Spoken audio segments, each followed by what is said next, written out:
يا جبروتك يا اخي، انت ايه اللي جابك؟ مش كفايه اللي انت عملته؟ ابعد عنها. اطمن عليها، دي بنتي. مش من حقك تشوفها ولا تلمسها حتى.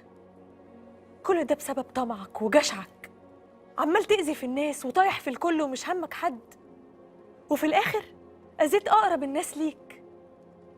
صاحبتي الوحيدة بتضيع قدام عينينا ومش عارفين ننقذها، وكل ده بسببك.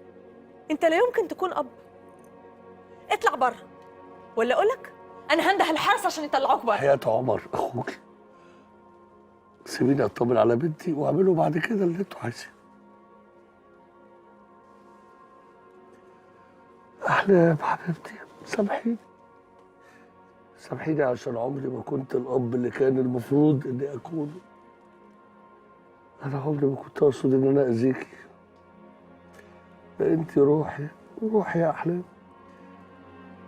طبعا ده ما كانش واضح، بس هي دي الحقيقة. بس أنا ضعيف، أنا إنسان ديني، إنسان طماع. كل ما آخد أكتر أطمع أكتر، آخد أكتر أطمع أكتر، آخد أكتر. بسخرية القدر إن في إيدي سر الرضا، لكن ولا شفت الرضا ولا دقت راحته. وفي الآخر قلت طيب يمكن لما ألم فصول الكتاب أشوف الرضا وأعرف القناعة. بس للأسف الدنيا لفت من ورا ظهري وطعنتني في قلبي.